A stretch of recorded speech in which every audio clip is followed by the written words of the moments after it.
तो कल हम लोग डिस्कस कर रहे थे इवोल्यूशन का वो पार्ट जिसमें we discussed that atomic state है ना and the formation of early molecules. तो अर्ली मॉलिक्यूल्स का जो सीक्वेंस था वो क्या था? Methane is to ammonia is to water in the form of super heated steam. याद है? कल पढ़ाया था मैंने, कल ही तो पढ़ाया था शायद। Then oxides of carbon and then hydrogen cyanide, ये मैंने पढ़ाया था। This was a sequence. और इसी सीक्वेंस में हम लोगों ने देखा कि फर्स्ट अर्ली मॉलिक्यूल्स का फॉर्मेशन हुआ। इसी सीक्वेंस में formation of the early molecules, तो अच्छी बात है। तो when we think of the formation of early molecules, तो इसका मतलब इसी सीक्वेंस में फॉर्मेशन हो रहा है अर्ली मॉलिक्यूल्स का। अब ध्यान से सुनिएगा, this is very important that as temperature decreased, अभी हम लोग बात करेंगे formation of number 3, formation of complex molecules. तो फॉर्मेशन ऑफ कॉम्प्लेक्स मॉलिक्यूल्स, तो इसमें क्या है बेटा? As temperature further decreased, as temperature further decreased, so as temperature further decreased, then what happened? As temperature further decreased, the early molecules started combining among themselves. The early molecule, अच्छा एक second,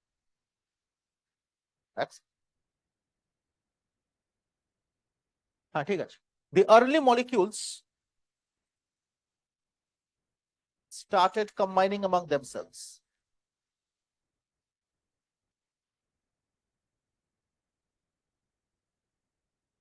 ये तो है ही, और इससे पहले और एक चीज आपको बताएंगे। ये जो वाटर बना था, हाँ इसके बारे में बात करनी है, ये बात बाद में आते हैं इसमें, पहले एक चीज उधर बता देते हैं, ठीक है? इसमें देखिए, ये जो वाटर है, this water that is in the form of superheated steam, this water split into hydrogen and oxygen. अब एनसीईआरटी लिख रहा है that this oxygen went in combination with methane and ammonia to give you carbon dioxide and other substances, थोड़ा X other substances, समझे ना? NCERT में लिखा है। एंड ये जो हाइड्रोजन है my dear, this hydrogen were released in the free state, समझे?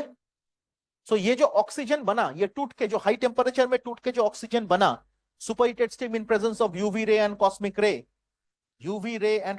रे, इससे जो ये स्प्लिट हो गया इनटू हाइड्रोजन एंड ऑक्सीजन, उसमें से ये जो फ्री ऑक्सीजन था, this oxygen got went into combination with methane and ammonia to form carbon dioxide, water and other substances. NCERT ऐसा ही लिख रहा है। तो ये जो कंडीशन है माय डियर, देखिए ये स्प्लिट करके ये जो बना, therefore all the available, exam का क्वेश्चन है एक, assertion reasoning भी है, all the available free oxygen went in combination, है ना? देखो, all the available free oxygen went in combination to form carbon dioxide and पानी। तो फ्री ऑक्सीजन जो भी था सब कॉम्बिनेशन में फिर से चला गया, लेकिन केवल फ्री कौन रह गया? Hydrogen. And due to this it is said that the primitive atmosphere was reducing. और एनसीईआरटी देखिए, एक जगह पे ये लिखा हुआ है बेटा, ये बहुत इंपॉर्टेंट है, ये शायद इस जगह पे लिखा हुआ है ना? इससे थोड़ा ऊपर, हाँ, कार्बन डाइऑक्साइड यही जगह देख একটুখানি, হ্যাঁ এটা পড় তো, ওয়াটার পেপার থেকে পড়, বিড়বিড় করে না, জোরে পড়।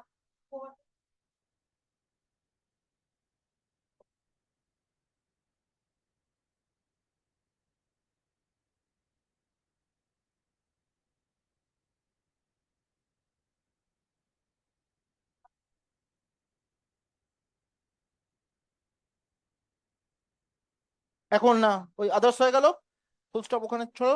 এবারে ওখানে লিখবে তোমরা, साइड में लिखना है बेटा, आपको भी लिखना है, कल बताया था वही जगह, उसमें लिखिए, since the available oxygen, free oxygen went in combination. Since the available free oxygen went in combination, है ना, and hydrogen was only present in free state, केवल हाइड्रोजन ही फ्री स्टेट में मिलता था उस टाइम पे, है ना. Therefore, hydrogen is a reducing substance. Therefore, the primitive atmosphere was reducing. Therefore, the primitive atmosphere was reducing. Very, very important, my dear. Or that is the only place where it is written in NCERT कि primitive atmosphere was reducing. वही एक जगह, एक ही जगह है जहां से आप आइडेंटिफाई कर सकते हो. समझे ना? assertion reasoning में आएगा ये. समझे? नो. अभी क्या रिड्यूसिंग एटमॉस्फेयर है? कंबाइन करने से वो टेम्परेचर रिड्यूसिंग एटमॉस्फेयर अभी नहीं है. रिड्यूसिंग और एक क्वेश्चन आता है रिड्यूसिंग एटमॉस्फेयर से. एक क्वेश्चन तो primitive atmosphere was reducing. Second question on reducing atmosphere, evolution. Second question on reducing atmosphere is evolution was more favorable in reducing atmosphere over oxidizing atmosphere. अभी atmosphere क्या है? Oxidising. लेकिन evolution was more favorable in reducing atmosphere over oxidizing atmosphere. Second question on reducing atmosphere. एक और point. Evolution was more favorable in reducing atmosphere over oxidizing one. Sorry. Reducing atmosphere over oxidizing atmosphere. है ना बेटा? समझ में आ गया? कोई दिक्कत? चलो हो गया. Complex molecule. अब देखो इसके बाद वाला स्टेप क्या है? Formation of the complex molecules. और ये कॉम्प्लेक्स मॉलिक्यूल्स क्या क्या होगा? Formation of what? देखो नाइट्रोजन बेसिस क्या बनेगा? नाइट्रोजन बेसिस बनेगा, शुगर्स बनेंगे, पिगमेंट्स बनेंगे, फैट्स बनेंगे और पिगमेंट्स बनेंगे, फैट्स बनेंगे, नाइट्रोजन बेसिस. देखो तो एनसीईआरटी তে লেখা আছে nitrogen bases sugars pigments fats আর কি যেন আছে দেখ নিচের দিকে. হ্যাঁ দেখ ওখানে এই কটাই তো আছে. Very good. So all these substances were produced, and let me tell you, the water which was formed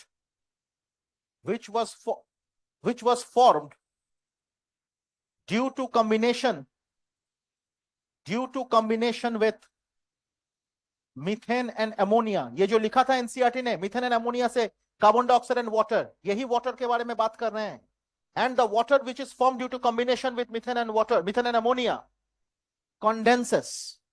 condensed to form the water of oceans, seas, rivers, etc. বুঝতে পেরেছো? तो ये हुआ ocean, seas, rivers, etc. ठीक? And in which these complex substances dissolved to form the hot dilute soup or the prebiotic soup or the protobiotic soup or the broth. To form the hot dilute soup or the prebiotic soup or the protobiotic soup or broth. Am I clear? My dear? And this was experimentally proved by Stanley Miller. তাই তো? So this was experimentally proved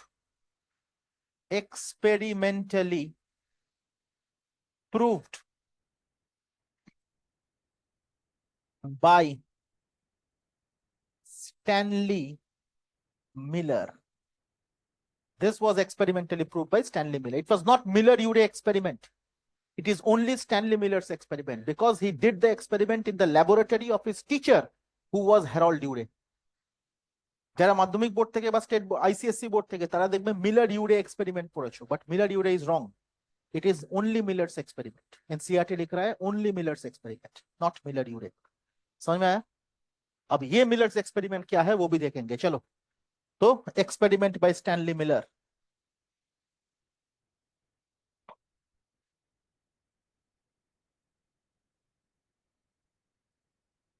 Stanley Miller क्या है experiment, एक बार देखते हैं इसको, ध्यान दीजिएगा.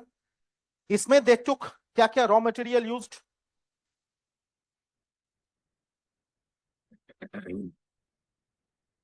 रॉ मटेरियल्स क्या यूज हुआ है, रॉ मटेरियल्स क्या यूज हुआ है माय डियर स्टूडेंट, ध्यान दीजिएगा. सबसे पहले 2 round bottom flasks, 2 round बॉटम्ड flasks. ठीक, एक है 500 ml, एक है 5 litre. So 2 round bottom flask, one is 500 ml flask, one is 5 litre flask. ये पहला point. Number two tungsten electrodes है. तो टंगस्टन इलेक्ट्रोड्स, टंगस्टन का साइंटिफिक ये है W, वुल्फ्रम इलेक्ट्रोड्स. ठीक है. Spark created around 800 degree Celsius. ठीक है, एट 800 डिग्री सेल्सियस. ठीक है. इसके बाद देन করেছিস বাহ, কোনো ঝামেলা নেই. দেখ এবার ঠিক আছে. আমি তো চাটা খেতে পাচ্ছি না, এত চিনি দিচ্ছিস, মরেই যাবো, বেশি দিন বাঁচবো না. স্পার্ক ক্রিয়েটেড है ना 800 ডিগ্রি সেলসিয়াস. अब देख नेक्स्ट, टंगस्टन হয়ে গেল, স্পার্ক ক্রিয়েটেড হয়ে গেল. हाँ, तो गैसेस इन कॉम्बिनेशन के अंदर methane is to ammonia is to hydrogen, methane is to ammonia is to hydrogen. NCERT उसमें वाटर वेपर भी लिखा है, लेकिन रेशियो में 2:1:2. इसका कोई रेशियो नहीं है, वाटर वेपर का कोई रेशियो का वैल्यू नहीं है. और ये रेशियो एनसीईआरटी में लिखा नहीं है, रेशियो एनसीईआरटी में नहीं है. ठीक है. अब इसमें क्या किया गया, तो ये एक राउंड बॉटम फ्लास्क है जो 5 लीटर वाला फ्लास्क है, ये वाला फ्लास्क, और एक राउंड बॉटम फ्लास्क है जो 500 ml वाला फ्लास्क. तो this is the 5 litre flask, this is the 5 litre flask, and this one is the 500 ml flask. ठीक, तो एक 5 लीटर हो गया, एक 500 ml हो गया. अब क्या किया गया, इसमें tungsten electrodes are kept. So tungsten electrodes are kept. तो 800 डिग्री सेल्सियस पे स्पार्क हुआ. Methane is to ammonia is to hydrogen is to water in the form of vapor is used, है तो. so 2:1:2. ठीक है. अब क्या किया गया, इससे इस माउथ से लेके सीधा खींच के इधर ले आ गया, एंड इधर कूलिंग पाइप्स है, रेडिएटिंग पाइप्स, कूलिंग पाइप्स. तो क्या होगा, ये ब्लॉक किया गया, कूलिंग पाइप्स. तो कूलिंग पाइप से क्या होगा, ultimately water will be cooled, माने this substances will be cooled, और इधर एकदम liquid will be collected which is called the turbid red liquid, है ना. This is the turbid red liquid will be collected here. So this is the turbid red liquid collected. है तो ये जो turbid red liquid collected होलो, ये जो collected हुआ है, इसका केमिकल नेचर क्या है, इसका कंपोजिशन क्या है. आप लोग अगेन स्टेट बोर्ड और आईएससी में जो लोग पढ़ते हो बेटा, उसमें आप लोग इसमें बहुत सारे सब्सटेंसेस पढ़ते हो, ऑर्गेनिक एसिड्स पढ़ते हो, अमाइनो एसिड्स पढ़ते हो, लेकिन ऐसा नहीं है. मिलर ने एनसीईआरटी में लिखा है, Miller only discovered amino acids.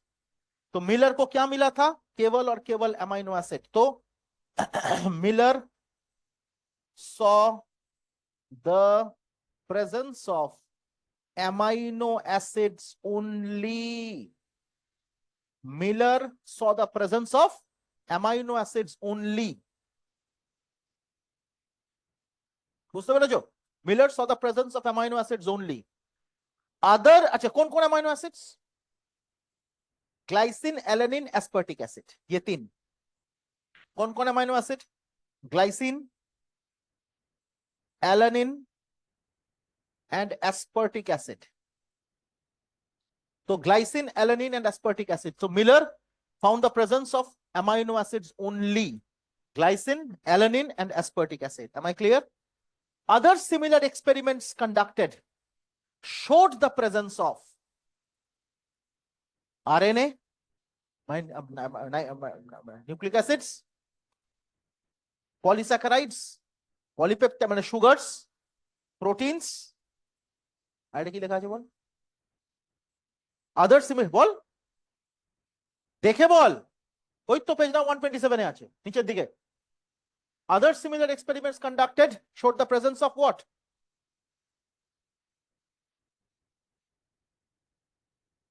Sugars, nitrogen bases, pigments and fats. Other similar experiments conducted, তাই তো? हाँ, तो sugars ওইটাই. Other similar experiments, ये experiments से नहीं, मतलब स्टैनली मिलर का experiments से नहीं my dear. Other similar experiments conducted. तो star. Other similar experiments conducted showed the presence of sugars, nitrogen bases, pigments, fats. তাই তো? Sugars, nitrogen bases, pigments and fats. हाँ ठीक है, ठीक ही बोले. वही तो है. इधर तो मैंने लिखा था, कहाँ गया? इधर भी तो मैंने लिखा था. हाँ ये जो मैंने लिखा था यही तो हॉट डाइल्यूट सूप में मिलेगा, तो वही तो मिला. समझे ना? एंड ये जो है, अब एनसीईआरटी का एक लाइन देखिए. When analysis of a meteorite was done, similar substances were discovered. देख लिखा আছে. And this proves that similar kind of reactions are occurring elsewhere in space. देख लिखा আছে. Am I clear? एग्जाम का क्वेश्चन है, नीचे की तरफ लिखा है. तो so when a meteorite was analyzed chemically, then similar substances were discovered. This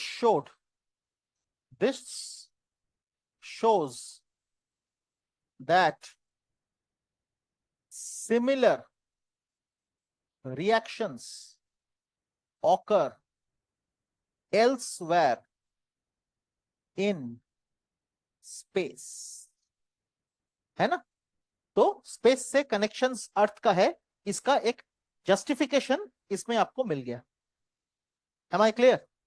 So this is, up to this is the discussion. अच्छा अट्टू पूरा अट्टा स्टेप. अच्छा so ये समझ में आ गया? मिलर्स एक्सपेरिमेंट को लेके कोई दिक्कत तो नहीं है? अब जरा देखिए फॉर्मेशन ऑफ कॉम्प्लेक्स मॉलिक्यूल्स. अब जरा देखिए next.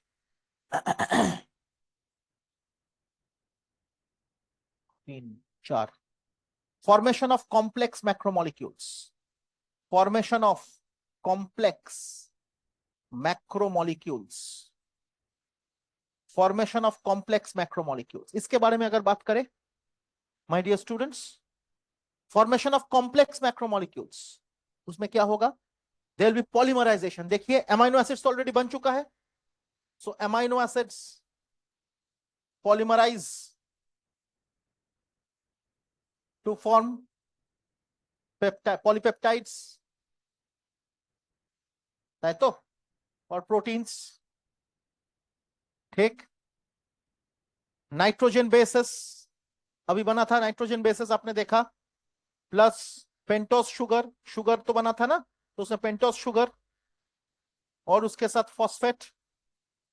They will polymerise to give you nucleic acids. और न्यूक्लिक एसिड कौन सा है? The first nucleic acid to form was RNA. पहला न्यूक्लिक एसिड जो बना था वो आरएनए था, इसीलिए हम लोग आरएनए वर्ल्ड कहते हैं, है ना? therefore RNA world, and this RNA से क्या बनेगा, this RNA DNA में कन्वर्ट करेगा बाद में. So the first reaction was a reverse transcription. पहला रिएक्शन जो है वो है रिवर्स ट्रांसक्रिप्शन. So नेचर में जो पहला रिएक्शन हुआ in terms of nucleic acid was reverse transcription. उससे बच्चों तो पहले आरएनए था, फर्स्ट आरएनए वाज डेवलप्ड, उसके बाद ओरिजिनेटेड, आरएनए ओरिजिनेटेड, उसके बाद आरएनए से डीएनए बना. So it's a case of reverse transcription, है ना. अब देख, तो ये हो गया रिवर्स ट्रांसक्रिप्शन. और फिर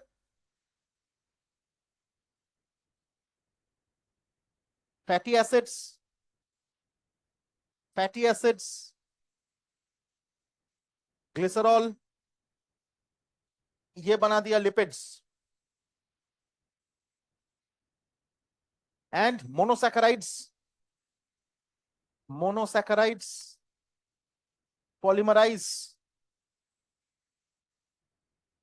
polymerizes to form polysaccharides.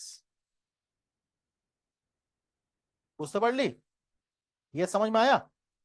तो देख अमाइनो, ये वाला, ये चार मेजर रिएक्शंस है, and these are the complex macromolecules that were formed in the primitive atmosphere. और जब कॉम्प्लेक्स मैक्रोमोलिक्यूल्स का फॉर्मेशन हुआ, इतना तक इज द केमिकल एवोल्यूशन, इतना तक है केमिकल एवोल्यूशन. समझ में आया. So up to this is the case of chemical evolution. तो chemical evolution is up to this. So this is the case of chemical evolution.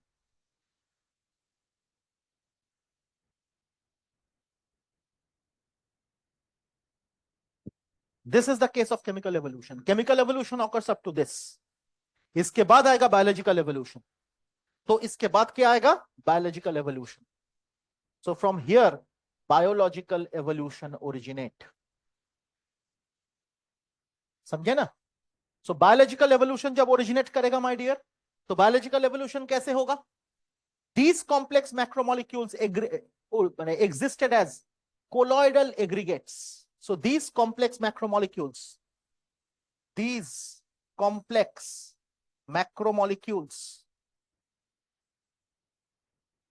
existed as colloidal aggregates.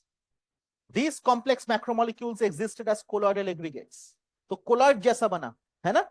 And these colloidal aggregates actually Gulo negatively charged colloidal aggregates. In negatively charged केनो, due to the presence of phosphate. phosphate तो है ही, क्योंकि nucleic acid है तो phosphate रहेगा, और phosphate क्या देगा, नेगेटिव चार्ज देगा. बुझते पेरेछो. These negatively charged colloidal aggregates are called the coacervates. And that is the first form of life on earth.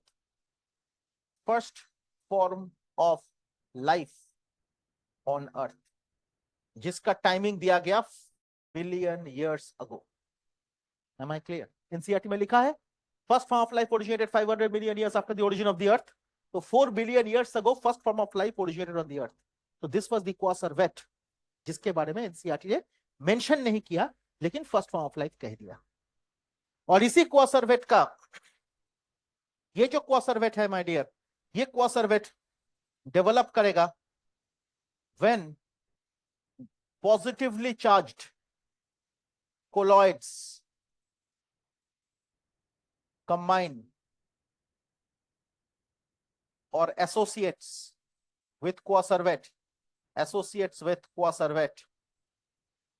जब positively charged colloid along with a phospholipid membrane. अभी तक membrane नहीं था. कोआसर्वेट कैसा था, ऐसा एग्रीगेट. समझे, कोआसर्वेट हैड बीन एन एग्रीगेट, ये एग्रीगेट बन गया. ठीक, कोआसर्वेट हैड बीन एन एग्रीगेट, ये एग्रीगेट बन गया. ठीक, दिस वाज कोआसर्वेट.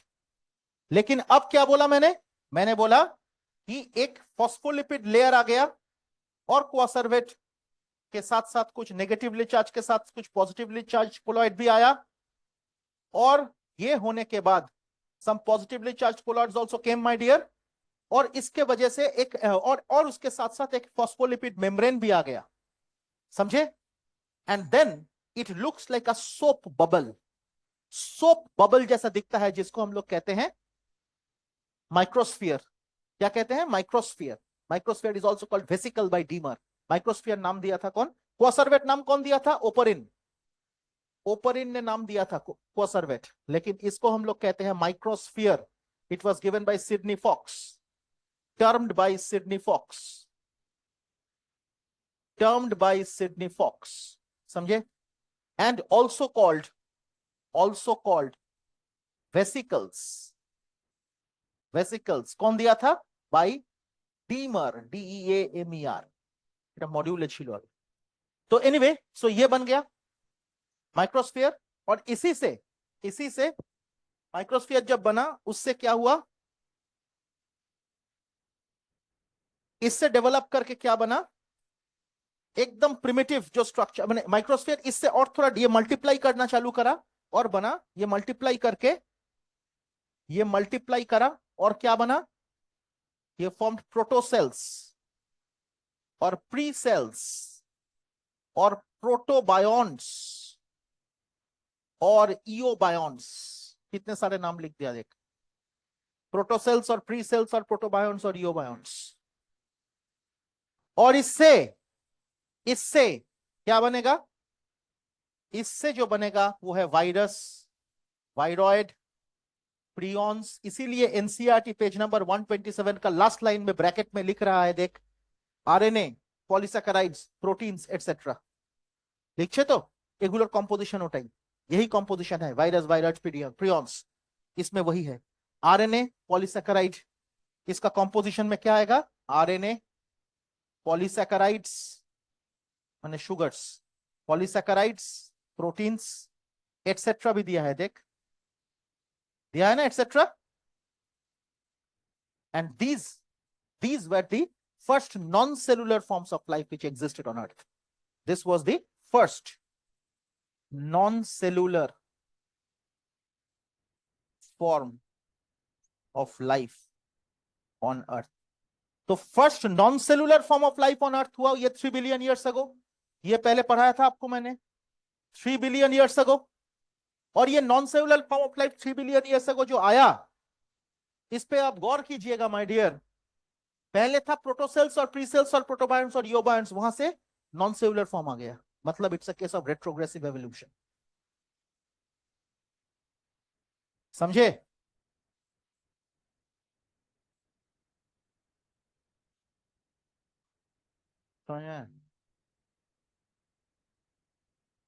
और उससे first cellular forms of life आएगा, दैट इज मोनेरा और द बैक्टीरियाज। तो first form of life on earth आएगा उससे।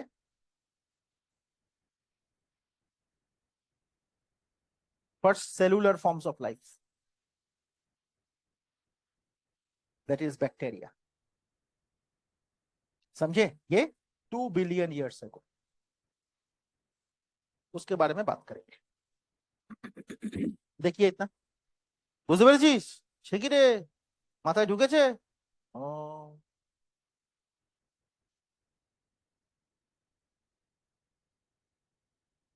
they don't have any character of life. They did not have any character of life, but they existed। माने वो multiply करने का काबिलियत आ गया था उसमें। देखो मल्टीप्लाई लिखा भी था ना मैंने, इसी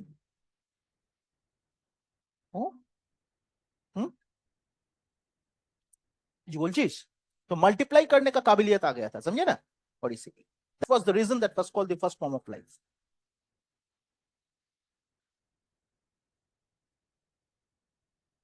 एरो समझता नहीं है तुम? हाँ हाँ हाँ हाँ हाँ हाँ, वो तो प्रोटोसेल था, उसके बाद वायरस, वायरॉइड, प्रियॉन्स, उसके बाद सेलुलर फॉर्म्स ऑफ लाइफ।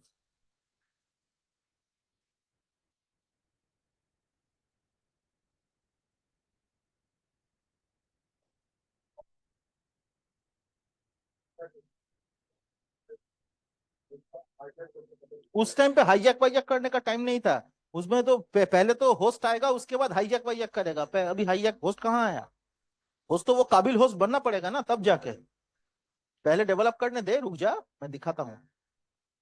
पहले तो डेवलप करने दे, उसके बाद दिखाता हूँ। ठीक है ना? इसका फोटो ले सही से, पहले इसको देख ले एक बार। ये बहुत इंपॉर्टेंट डिस्कशन करा मैंने अभी, ये वेरी इंपॉर्टेंट,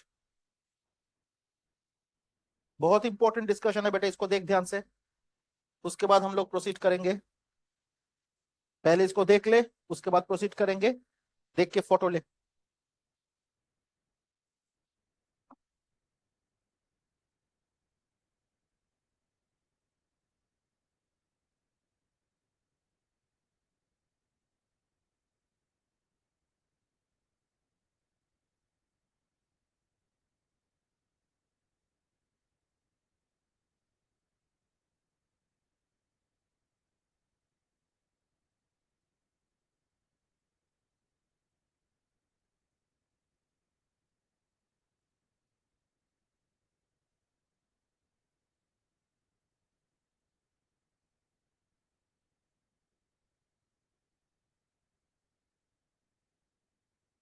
কি ক্যাটারপিলার, তুই হাসছিস কেন?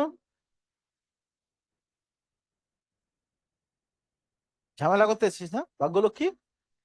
প্রচুর মার মারবো।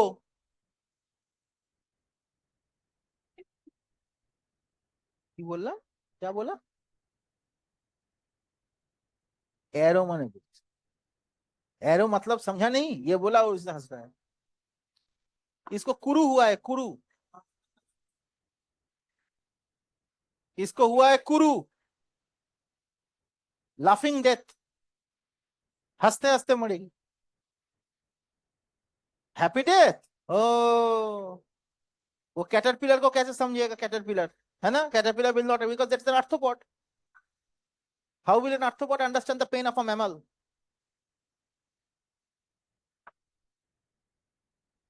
कि अनिक कुमार, ये समझ में आया? These are all considered to be conjecture theories. इतना मेहनत के बाद देखोगे सब कंजेक्चर থিওরি। কি করলি উজ্জয়িনী, একটা ভালো থিওরি আবিষ্কার করবি কোথায়, আমরা পড়াবো সবাইকে, কত আনন্দ পাবো, বলবো উজ্জয়িনী করেছে। এ করলি, ठीक है। ट्रांसफॉर्मिंग मैंने sports which moved around in space, हो गया। उस पार्ट को इरेज करे। এটা এসিটার রিমোটটা দেয়নি কেন? গরম লাগছে তোরে? তোদের মেশিন নেই এসির? ওই ওই ওই ওই কি বলে, মোবাইল থেকে হয় না? এই তো কর কর বলছি, মনে কর। Current, connect connect. এই আমাকে একটা দে তো, এই রিমোটটা দে তো, এসির গরম লাগছে। তারপর আরিশ ম্যাডাম, क्या খবর? হ্যাঁ, থ্যাংক ইউ। তোর এসিটাকে কত করে রেখেছিস? 32, 32, 26? ভদ্রলোকে বাঁচে? হ্যাঁ, মিনিমাম রিকোয়ারমেন্ট ইজ 22, তোমরা 26 করে রেখেছো। ওই দেখো ওর মুখটা দেখ। তুই কম্বল নিয়ে আসিস না কেন? एक ব্ল্যাঙ্কেট লানা চাইয়ে তুঝে।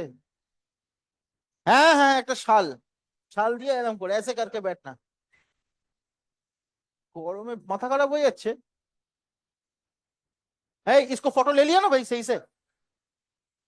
अच्छा, इसका फोटो मैं भी एचडी लिया, क्रॉप किया? হ্যাঁ, আমাকে পাঠাতো ভাগ্যলক্ষ্মী। হ্যাঁ, আমার নাম্বার নেই তো তোর কাছে? আমি তুলে নিচ্ছি ছবি। এই কেউ একজন পাঠান আমাকে। রুক যা রুক যা, আবার এয়ার ড্রপ, কত কিছু করতে, তার আগে আমি ছবি তুলে নিতে পারবো। একটা ছিল, তোকে পাঠিয়ে দেবো। ওদের ছবি তো, ছবি উঠে আমার পাঠানো হয়ে যাবে, কোনো কাজের নস্তরা। ছবি তুলতে এত টাইম লাগিয়ে ফেলিস? হ্যাঁ, এখন পাঠাচ্ছি। ছবি তুলতে এত টাইম লাগায়, কোয়েশ্চেন পড়তে কত টাইম লাগাবে তাই ভাবছি।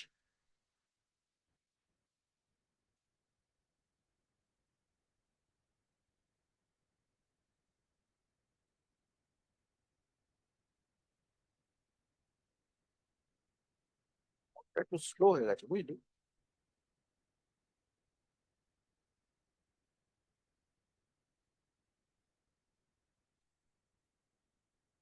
হুম,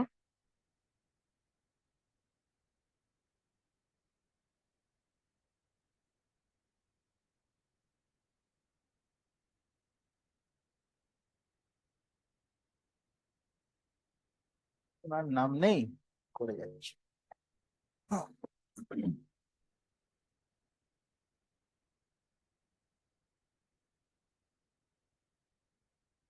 अच्छा, from today I am starting,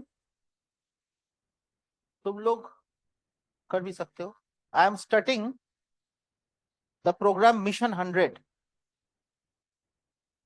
and in this program our target is on the last day of a week, of every week, तुम लोगों के लिए वो सैटरडे होगा कल, we will give you 100 questions to practice. After your classes you will stay back for another 45 minutes, solve the questions and then go. समझ में आया? केमिस्ट्री क्लास होती है, हाँ जब होगा, नहीं होगा तब करेंगे, नहीं तो घर दे देंगे, घर में जाके कर लेना, लेकिन घर जाने के बाद ही तुरंत कर लेना, समझे ना, जस्ट थोड़ा खाना खा के कर लेना। तो ये मिशन 100 का प्लानिंग है।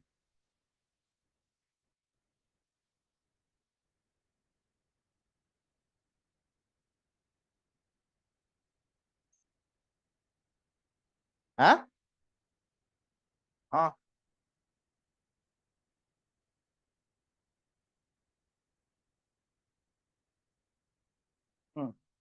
अब देख, अब देख, जो बैक्टीरियाज आया, बैक्टीरियाज या तो मोनेरा है ना, पहले कौन आया my dear students? Heterotrophic bacteria,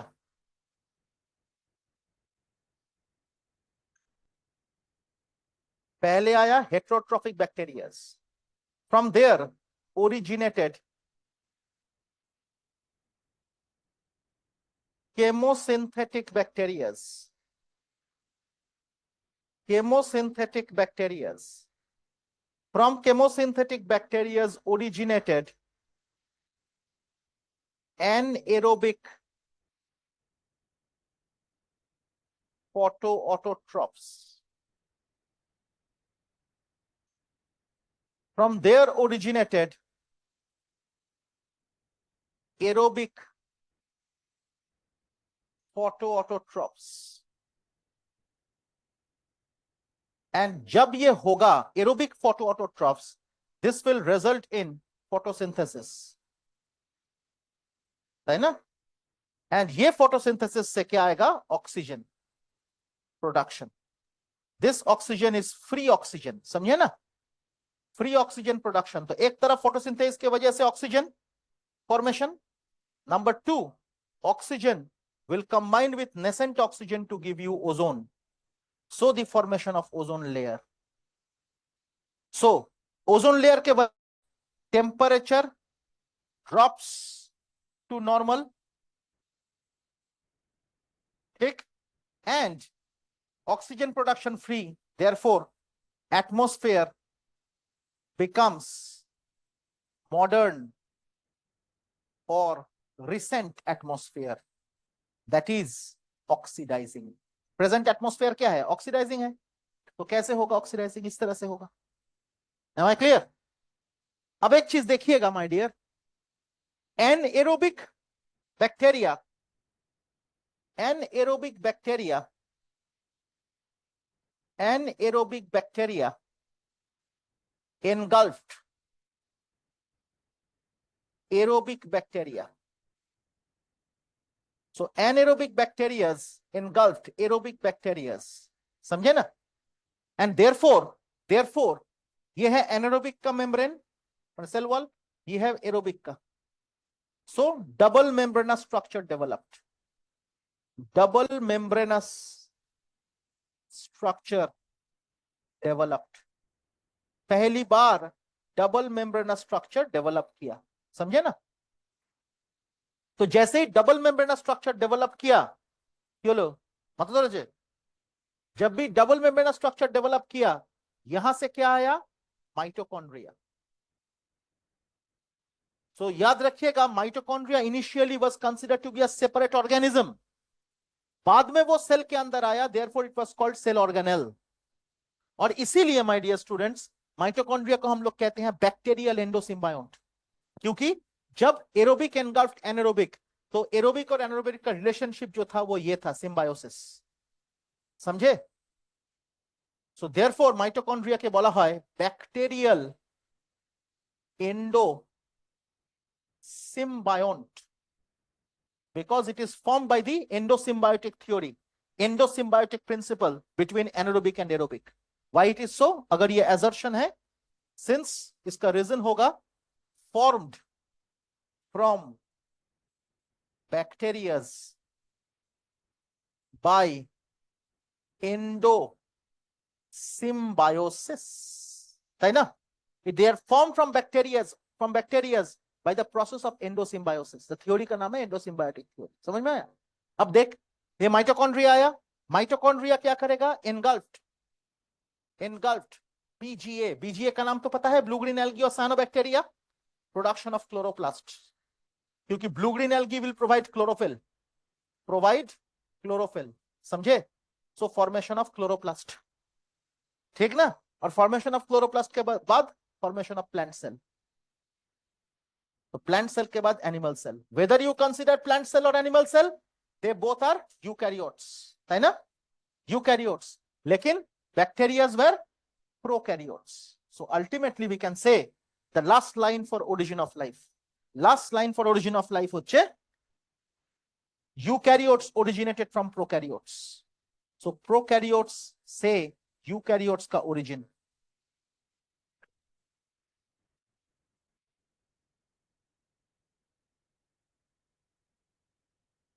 समझे?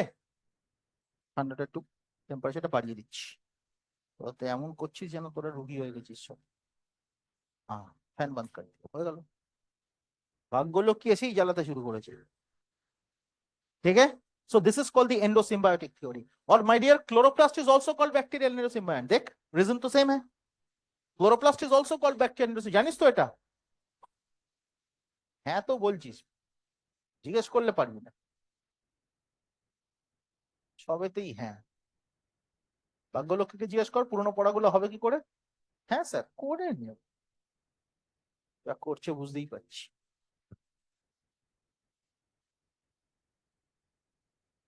पानी पी रही तो हम क्या करें?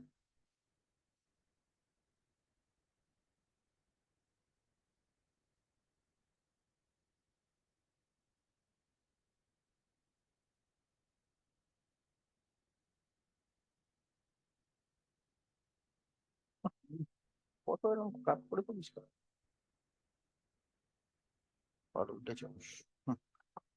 এই দেখে নে, that closes the discussion my dear.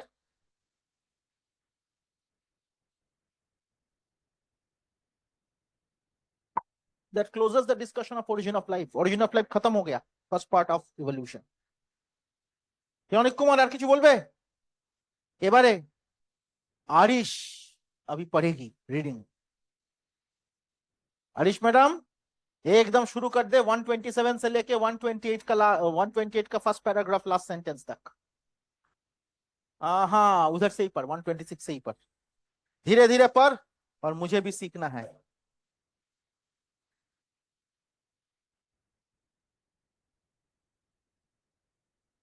कभी ये सोचे हैं आप लोग, अगर हम देख रहे हैं इधर से कोई एक star, the light that is the time taken for the light to travel from the star to the earth is a stellar distance, light years में. तो हम जब अभी देख रहे हैं वो उस स्टार का उतने लाइट ईयर्स पहले का फोटो है. कभी ये सोचा है? एक स्टार से लाइट आ रहा है और हम लोग इधर खड़े होकर देख रहे हैं, है ना? ये जो लिखा है एनसीईआरटी, तो वो तो स्टेलर लाइट ईयर्स अवे. तो इसका मतलब हम जो देख रहे हैं अभी, वो पिक्चर जो है उसका, वो उतने लाइट ईयर्स पहले का फोटो है. नहीं डिस्ट्रॉय होगा तो हाँ वो भी हो सकता है, डिस्ट्रॉय भी हो सकता है. Got my point? तो सन अगर हम लोगों से इतने लाइट ईयर्स अवे है, तो समझ रहे हो आप, इतना डिस्टेंस अवे है, इतना टाइम लगता है उस लाइट को रीच करने में, that is the in terms of light years. तो अब सन को जो हम देख रहे हैं अभी इधर खड़े होके, दैट इज उतना साल पहले का फोटो, मैंने उतना पहले साल पहले का सन,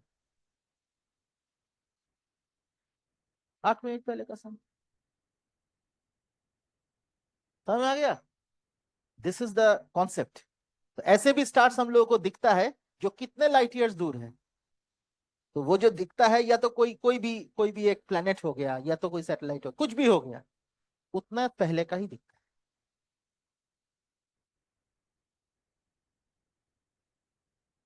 शुरू कर।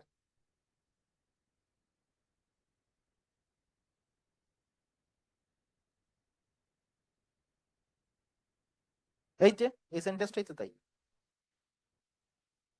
ये सब सेंटेंस आप लोग पढ़ते हो, लेकिन पढ़ते नहीं हो, इसीलिए पहली बार लग रहा है सुन रहे हैं। ক্যাটারপিলার হেসে আর কি হবে, আর্থপোডা তো প্রমোশন পেতে হবে, আপ টু ম্যামেলিয়া চল।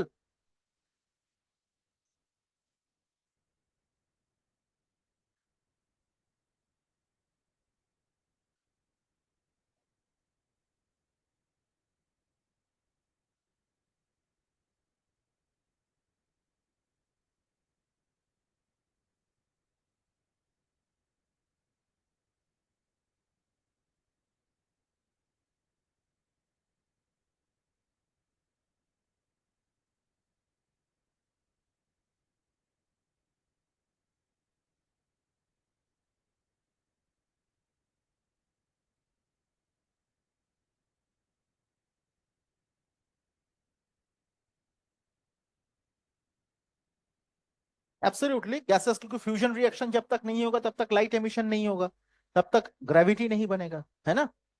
चलो।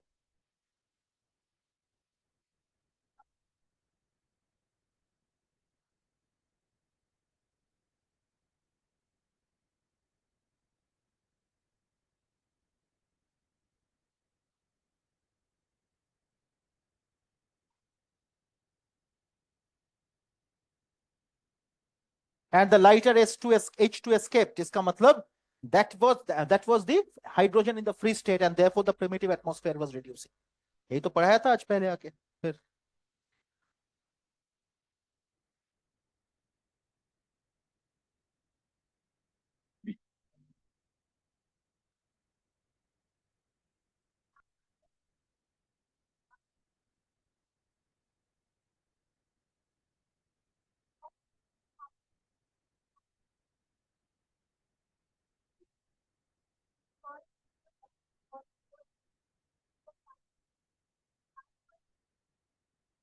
That is panspermia actually।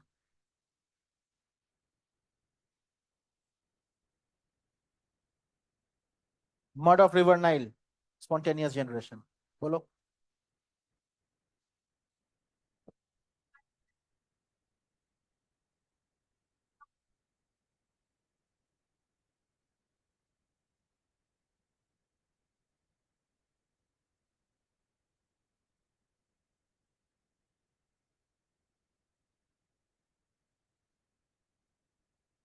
मतलब थ्योरी ऑफ बायोजेनेसिस जब आया तब स्पॉन्टेनियस थी, theory of spontaneous generation was dismissed.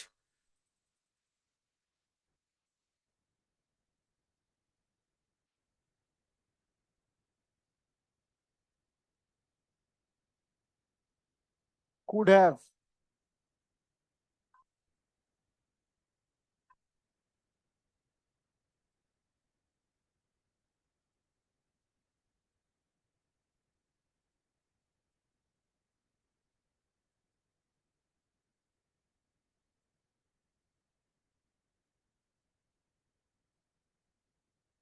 Date भूले গেছি বলতে, এসএল মিলার, হ্যাঁ 1953।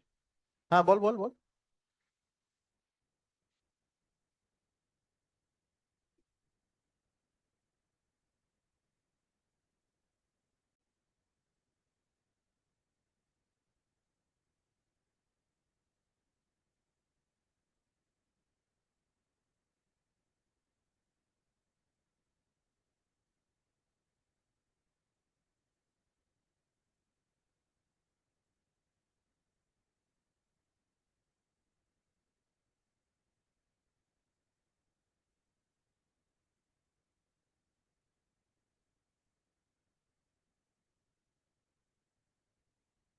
that was actually Quaservet।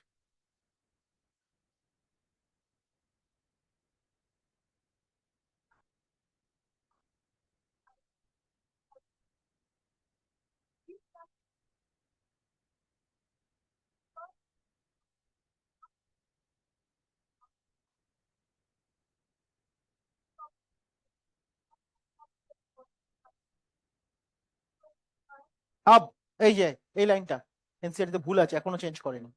This version of एबायोजेनेसिस হবে ওটা।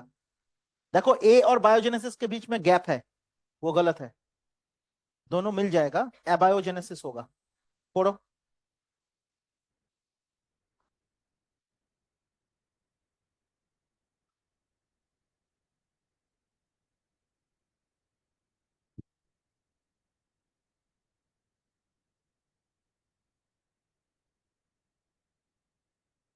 समझ में आ गया? समझ में आ गया? ये है डिस्कशन, वेरी इंपॉर्टेंट। ठीक है, and it is said that these are conjecture theories। ठीक, इसका फोटो ले लीजिए, ये जो पार्ट है उसका। আবার উঠতে হবে, ওরা তুলে নিক না, তুই তো তুলতে পারিস, ফটো তুলে নে। उसका मैं भी लेके दे देता हूँ, হয়তো কত ভালো ফোন আছে ফটো তোলার।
चलो नेक्स्ट, इसको इरेज करते हैं। Let's proceed to the second part of the chapter.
क्या हुआ?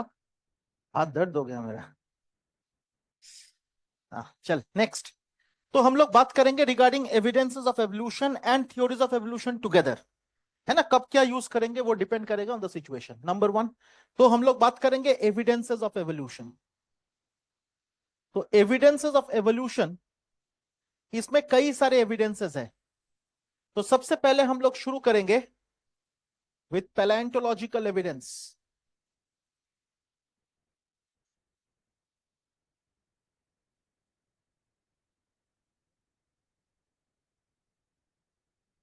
तो first we will discuss about the palaeontological evidence of evolution. Palaeontological evidence से शुरू करेंगे हम लोग। तो let's come to the discussion on palaeontology. So यहां से हम लोग बात करेंगे पैलेंटोलॉजी।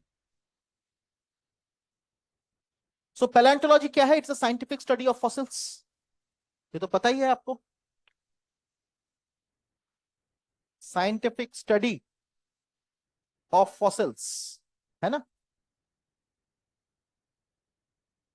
अब पैलेंटोलॉजी, इसमें the father of palaeontology Leonardo da Vinci,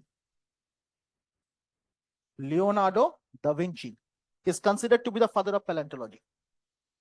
Number two, father of modern paleontology, father of modern paleontology, is considered to be George Cuvier. George Cuvier, the father of modern paleontology. Father of paleontology in India.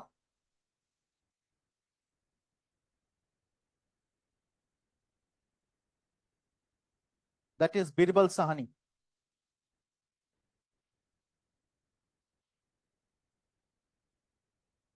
Indian scientist का जो भी contributions है वो आपको याद रखना पड़ेगा during the exam, क्योंकि एक तो ये है, और एनसीईआरटी में कुछ इंडियन साइंटिस्ट का फोटोग्राफ भी है ना, जैसे जीएन रामाचंद्रन 11 का किताब में, 12 का किताब में एकदम प्लांट रिप्रोडक्शन से पहले M S Swamy, I am sorry Panchanan Maheshwari, P Maheshwari, उसके बाद ह्यूमन हेल्थ एंड डिजीज से पहले एम एस स्वामीनाथन, और इकोलॉजी में रामदेव मिश्रा।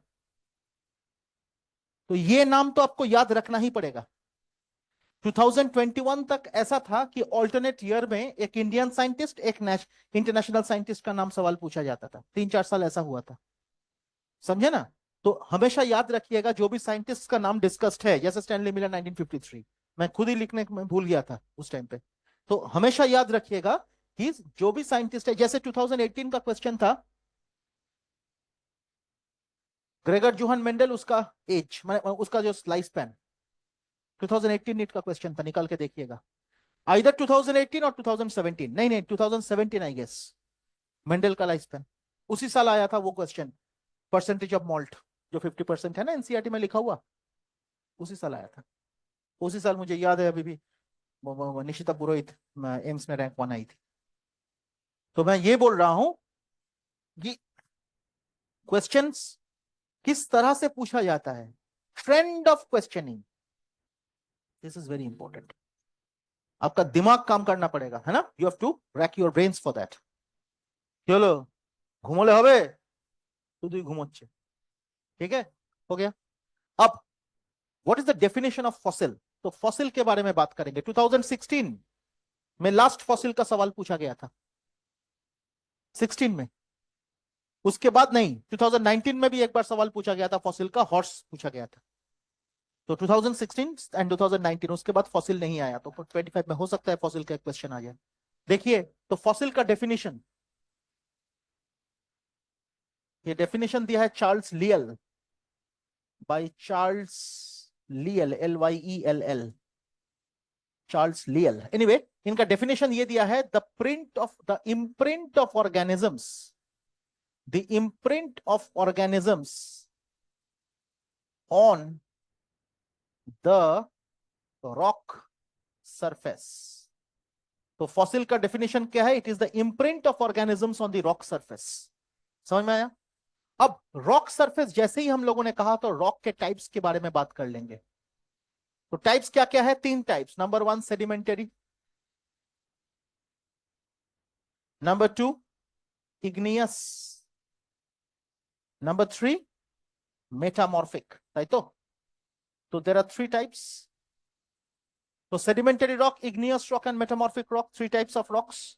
अब सेडिमेंटरी रॉक के बारे में बात करेंगे, the rock which has been formed due to solidification of the sediments. तो रॉक्स फ्रॉम सेडिमेंट्स, तो rocks formed from sedimentary deposits,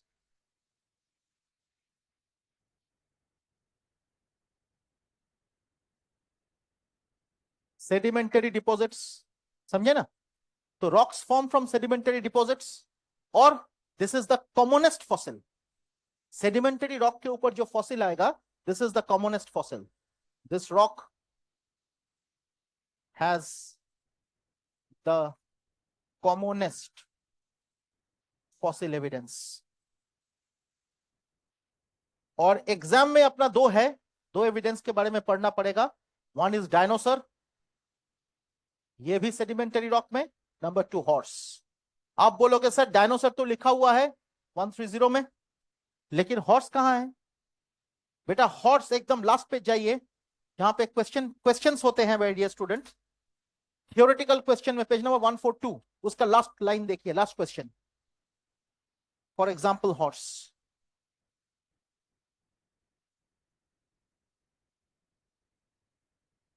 কেন পড়তে হবে বুঝেছো? तो फॉर एग्जाम्पल हॉर्स लिखा हुआ है तो वो भी पढ़ना है। और पेज नंबर 129 अगर खोलिएगा নতুন বই হলে তোমার কত হবে? 113, हाँ सही।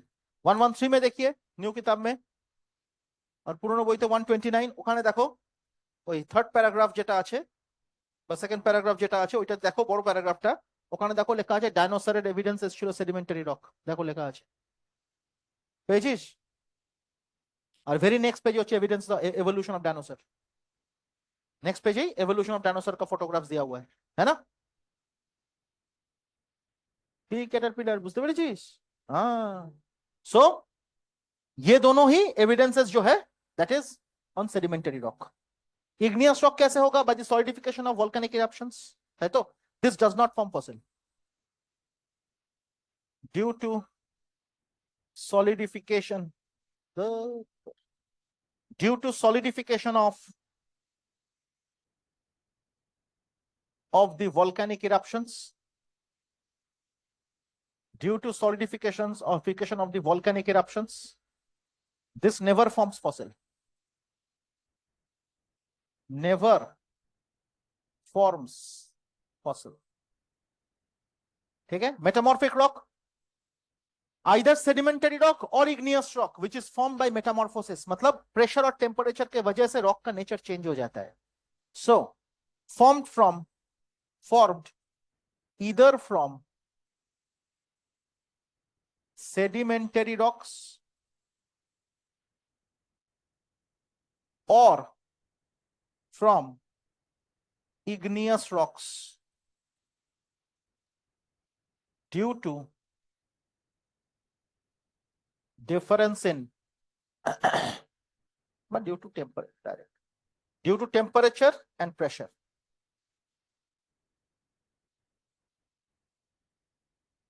है ना? So this is called metamorphosis, this mechanism is called metamorphosis।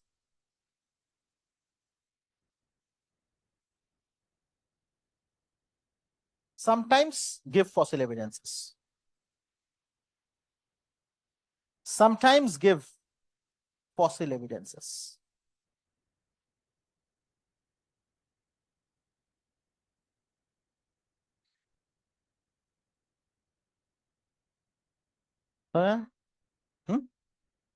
types of fossils, এটা rocks of types of rocks পড়ালাম, now types of fossils, there are 6 types। number 1 unaltered, number 2 petrified, number 3 molds, number 4 casts, number 5 prints, number 6 coprolites। 3 पढ़ेंगे इससे, only 3 we will study, remaining we will not study,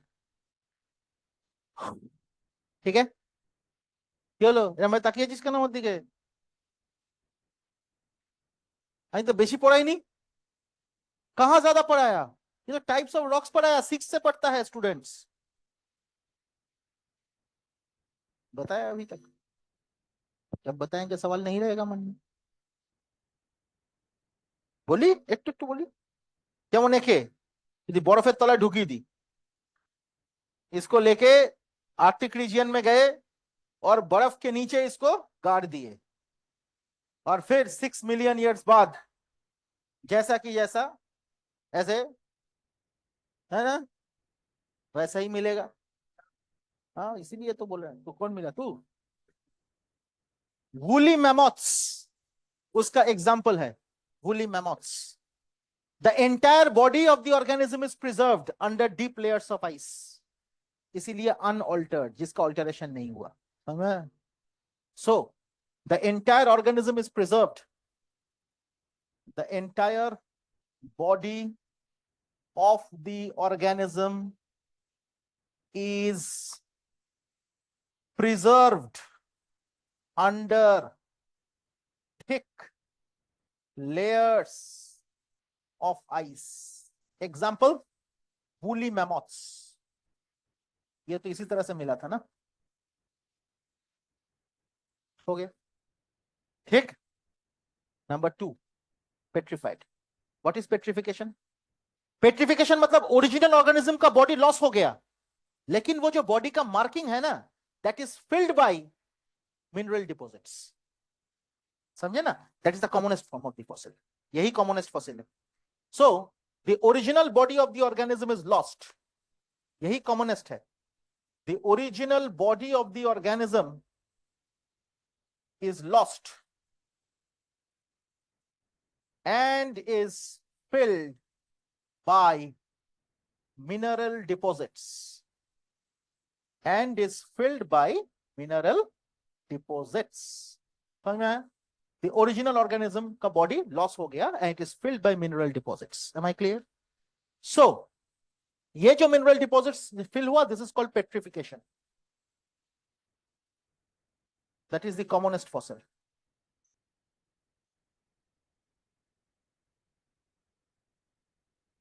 ठीक। और last बोलेंगे इसको कॉप्रोलाइट्स। अब वो पूछा कॉप्रोफेगी किसको कहता है? Who is coprophagous? Cow dung नहीं, एक्सक्रीटा, फीसेस पे फीड करता है, दैट इज कॉप्रोफेगी। तो कॉप्रोलाइट्स मतलब द फीसेस और the intestinal excreta of the organisms were preserved, fossilised. उससे टाइप ऑफ ऑर्गेनिज्म आइडेंटिफाई करना, किस तरह का खाना खाता था उससे पता चलता है, और उससे टाइप ऑफ ऑर्गेनिज्म को आइडेंटिफाई करना। So that is coprolites, the intestinal excreta, intestinal excreta of the organisms were fossilized।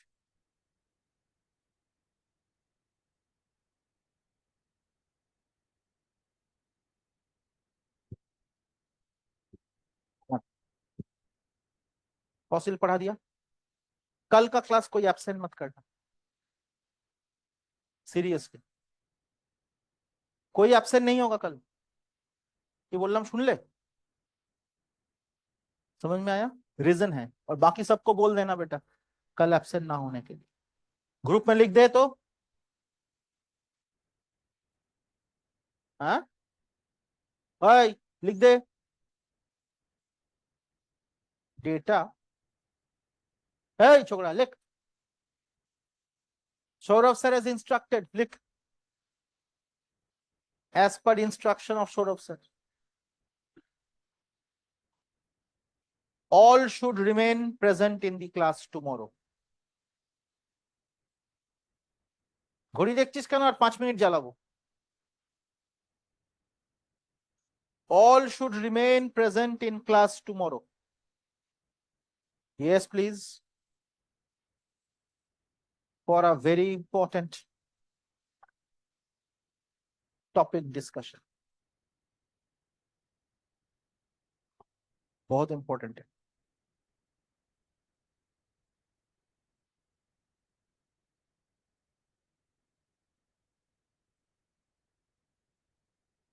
One 42 খুলতো, মানে ওই একদম লাস্ট পাতাটা খুলতো, জায়গা আছে লেখার কিছু ওখানে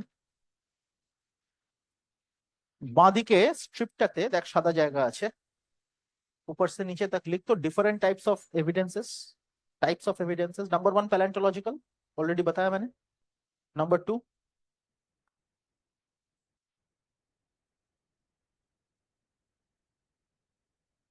based on homology and analogy, and based on homology। number 3 based on analogy। number 4 embryologic evidence। number 5 anthropogenic evidence। anthropogenic।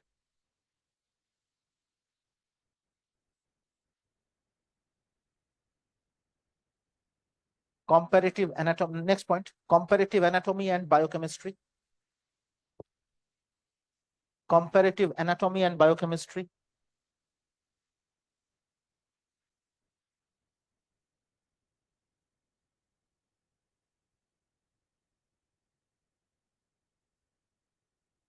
Excellent। based on vestigial organs। based on connecting links.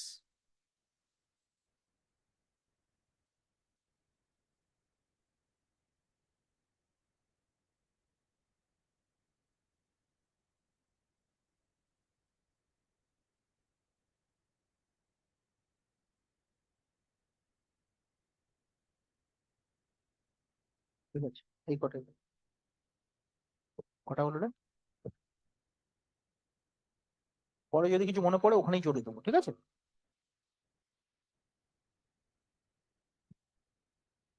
ঠিক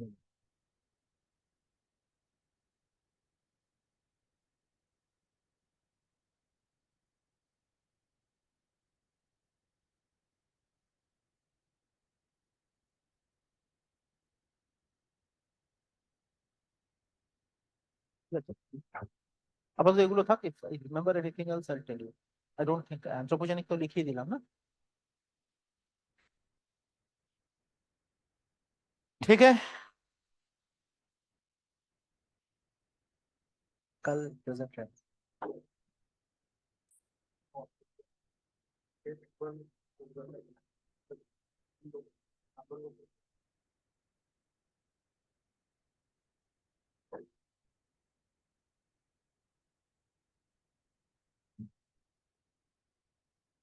कॉम्पेटिटिव एनाटॉमी बायोकेमिस्ट्री लिखा दिया तो। Oh, continental drift, based on continental drift, based on continental drift.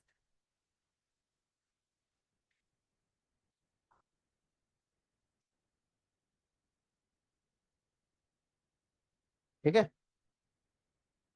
फिर याद आएगा तो बता देंगे, ठीक है ना? ऐड करते रहेंगे उसमें।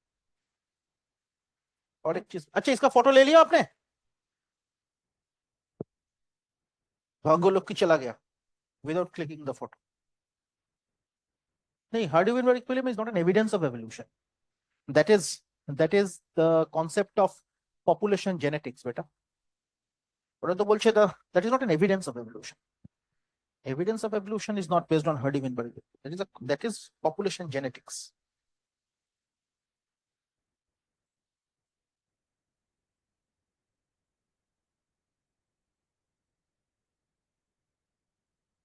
हाँ, excused। हाँ,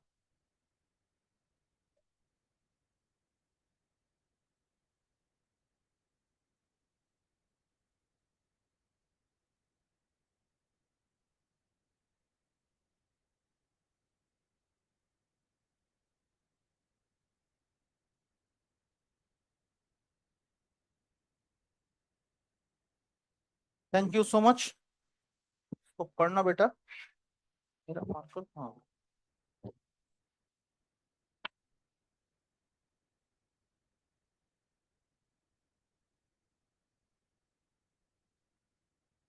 ये तुम लोग क्वेश्चन नहीं दिया, कल देंगे, ठीक है ना?